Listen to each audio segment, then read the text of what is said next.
사람의 일평생은 사람과의 만남, 환경과의 만남, 기회와의 만남 등 만남의 연속입니다. 그런데 여러분은 일기일회라는 사자성어를 아십니까?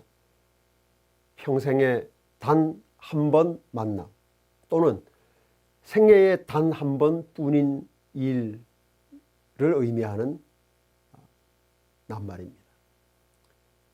평생에 계속되는 수많은 만남 중에 인생의 분수령이 되는 운명적인 만남을 일기일회라고 합니다.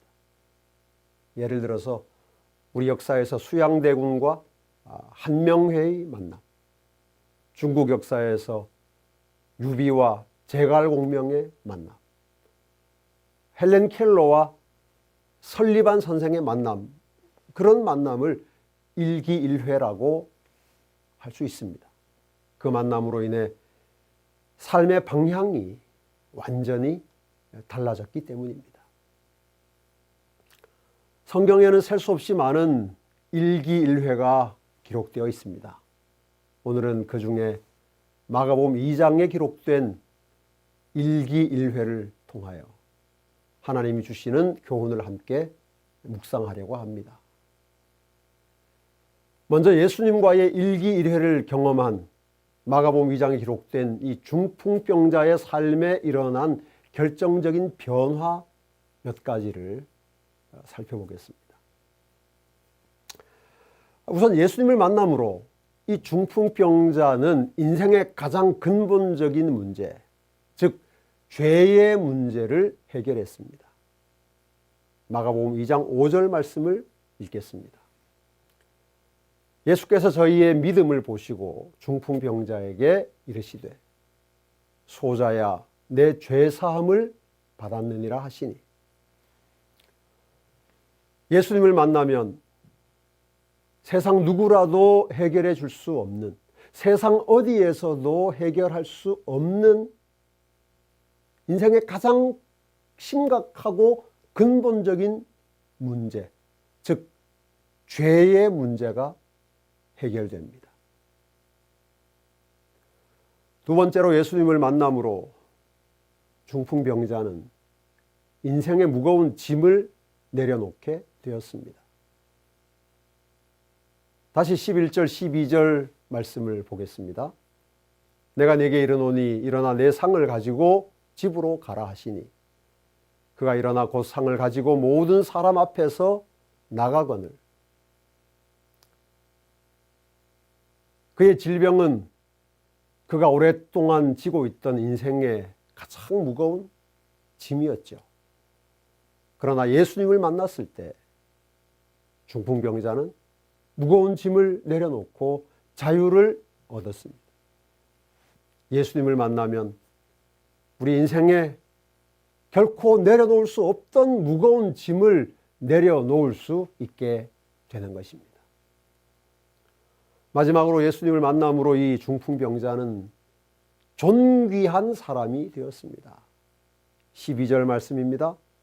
그가 일어나 곧 상을 가지고 모든 사람 앞에서 나가거늘 저희가 다 놀라 영광을 하나님께 돌리며 가로되 우리가 이런 일을 도무지 보지 못하였다 하더라. 하나님의 저주를 받아 병이 들었다는 의심과 비난을 받던 이 중풍병자가 하나님께 영광 돌리는 통로가 된 것입니다. 이런 것들이 예수님과의 일기일회를 경험한 중풍병자에게 일어난 삶의 변화입니다. 저와 여러분은 이미 예수님을 만난 사람들입니다. 그런데 왜 우리는 예수님을 처음 만난 중풍병자의 이야기를 나누고 있을까요? 예수님과의 만남은 우리가 살아가는 날마다 다시 경험해야 하는 사건이기 때문입니다. 예수님과의 만남이 어제의 경험으로 머물러 있다면, 지난해의 만남으로 만족하며 살고 있다면 우리의 신앙은 살아있는 것처럼 보일 수 있지만 사실은 죽은 것입니다. 예수님을 만나는 경험은 우리의 평생을 통하여 날마다 새로워져야 하는 경험입니다. 바울은 자신이 날마다 죽는다라고 고백했습니다. 여러분, 왜 바울이 날마다 죽는다고 말했을까요?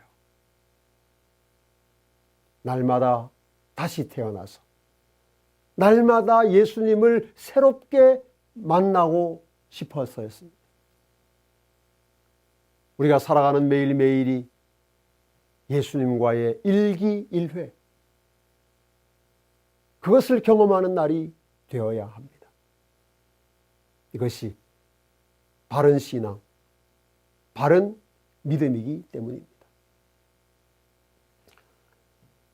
그렇다면 날마다 예수님과의 일기일회를 가능하게 하는 요인이 무엇일까요? 마가복음 2장 5절에 그 해답이 있습니다.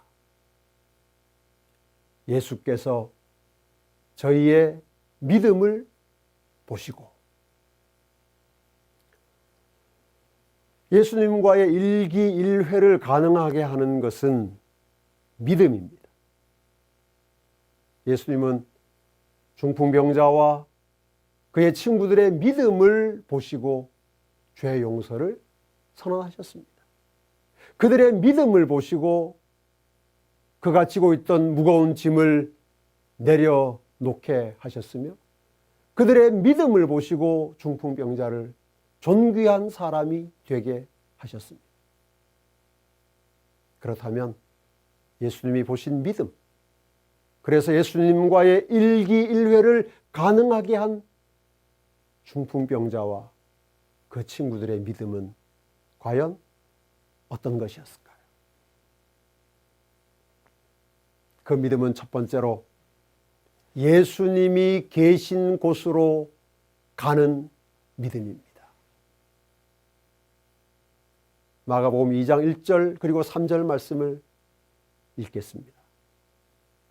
수일 후에 예수께서 다시 가버나움에 들어가시니 집에 계신 소문이 들린지라.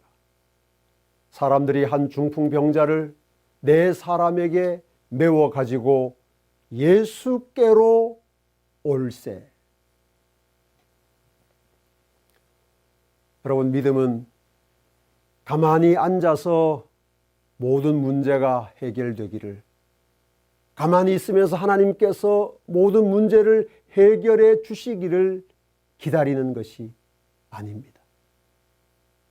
오늘 마가복음 2장에 기록된 이 중풍병자와 친구들의 믿음, 적극적으로 예수님을 찾아가는 것이며 예수님이 계신 곳에서 예수님을 만나는 것입니다. 그래서 예수님은 우리에게 오라고 말씀하십니다. 따라오라고 말씀하시고, 오라 우리가 서로 변론하자, 그렇게 우리를 초청하시는 것입니다. 예수님이 계신 곳으로 가는 것이 오늘 우리에게 필요한 믿음이기 때문입니다.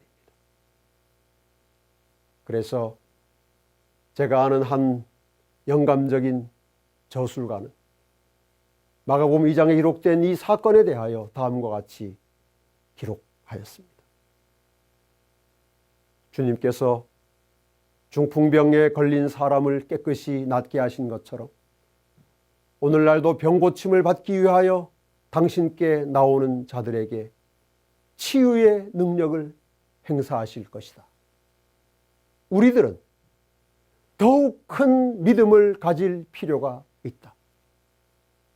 우리 백성들 사이에 믿음이 결핍된 것을 보게 될 때에 나는 놀라움을 금치 못한다.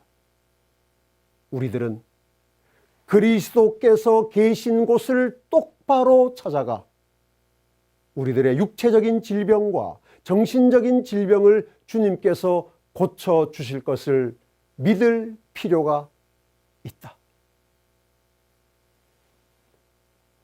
여러분, 지금 예수님이 계신 곳이 어디입니까?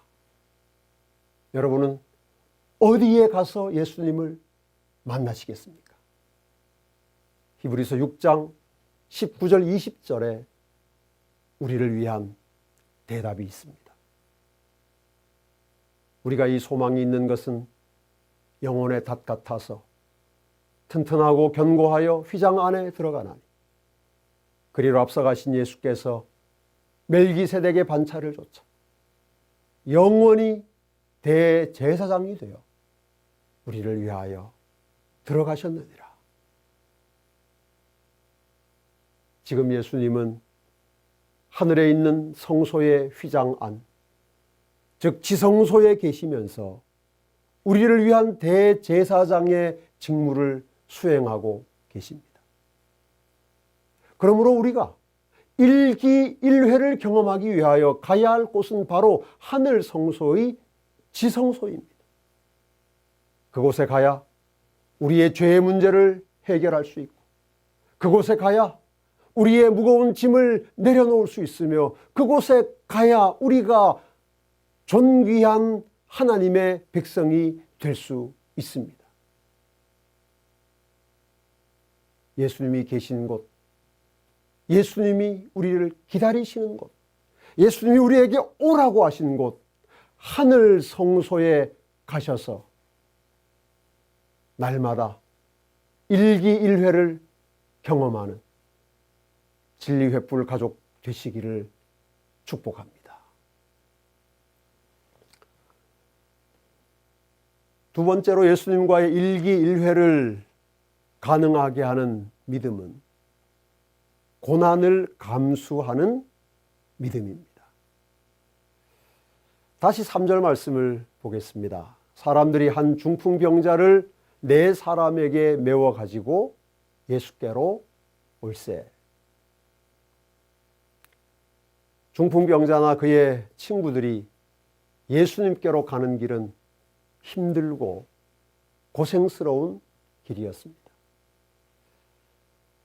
그들이 예수님이 계신 집까지 얼마나 먼 거리를 가야 했는지는 성경에 기록되어 있지 않지만, 그 거리가 길든 짧든 간에 매우 고생스러운 길이었을 것은 틀림없습니다. 여러분, 중풍병자는 항상 자리에 누워있는 사람입니다. 건강한 사람도 오래 있다가 일어나면 어지럽지 않습니까? 하물며 밤낮 누워 지내는 사람이 침상채에 옮겨져서 어디로 간다고 생각해 보십시오. 그에게는 땅이 흔들리는, 하늘이 흔들리는 그런 일입니다. 그러므로 중풍병자가 침상에 누운 채로 친구들의 손에 운반되어 예수님이 계신 곳으로 갔다는 이 말씀의 기록은 우리가 그렇게 쉽게 생각해 버릴 부분이 아닙니다. 그 길은 고난의 길입니다. 이를 악물어야 하는 길입니다. 괴로움을 견뎌야 하는 길입니다. 뿐만 아니라 많은 사람들의 수군거림과 눈총과 비난과 조롱을 감수해야만 갈 수 있는 길입니다. 창피하고 부끄러운 길입니다. 그런데 왜 그 길을 가야 합니까? 그 길 끝에 예수님이 계시기 때문입니다.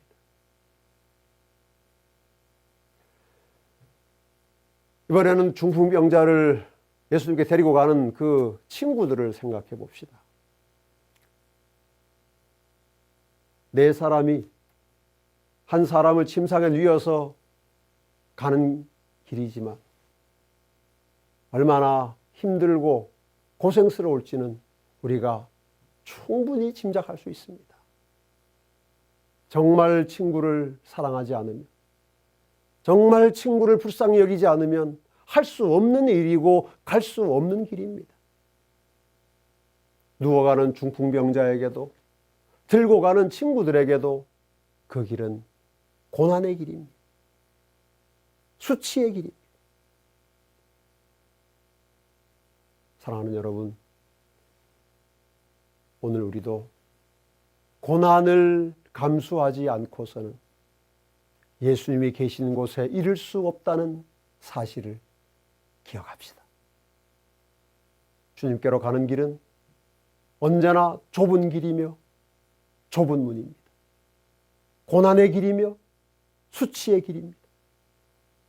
그러나 그 길을 가는 것만이 예수님을 만나는 비결입니다. 그 길을 가는 것이 예수님을 믿는 믿음입니다.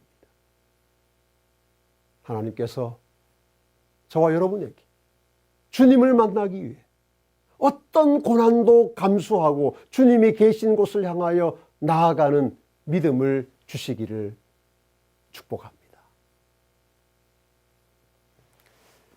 세 번째로 장애물을 극복하는 믿음입니다.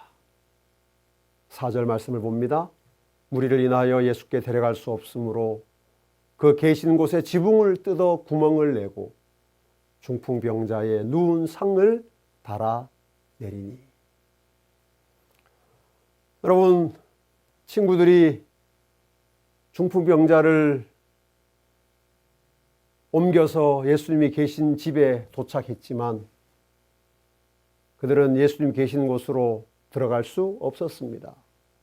너무나 많은 사람들이 그들의 길을 막고 서 있었기 때문입니다.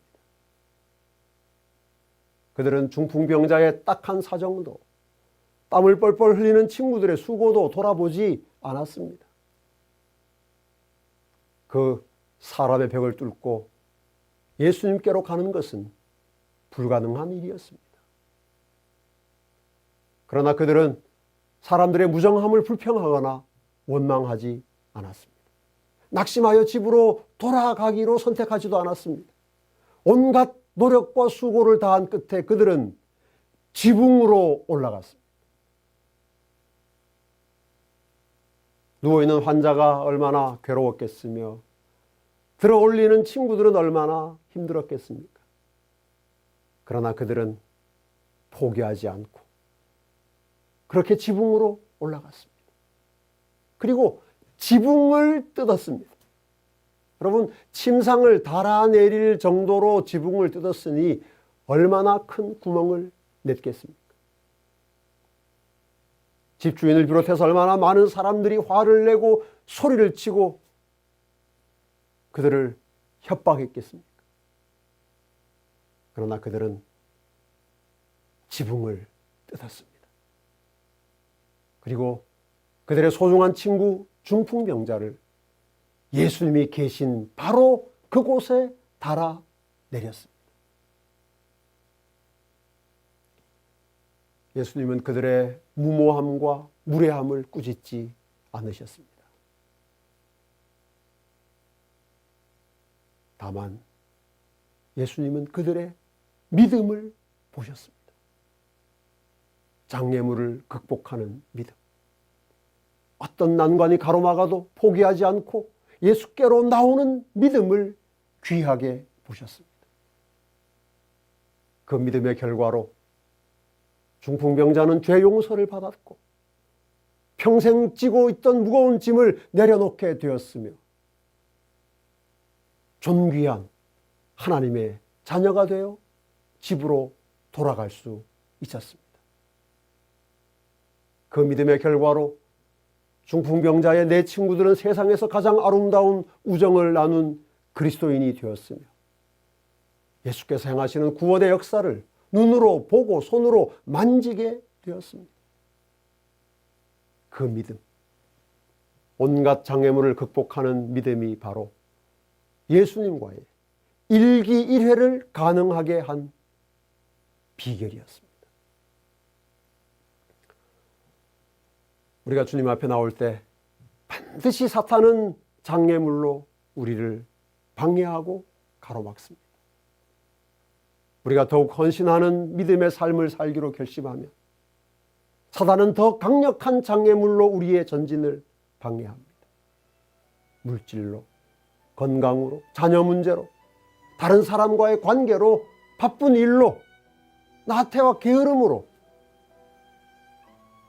우리의 믿음의 길에 장애물을 놓습니다. 여러분, 그럴 때 어떻게 하시겠습니까? 중풍병자와 그의 친구들이 장애물에 막혔을 때 지붕을 뜯었던 것처럼 우리도 모든 장애물을 극복하고 주님 가까이로 나가는 믿음의 용사들이 됩시다. 그렇게 함으로 우리가 살아가는 매일매일을 예수님과의 일기일회의 날이 되게 합시다.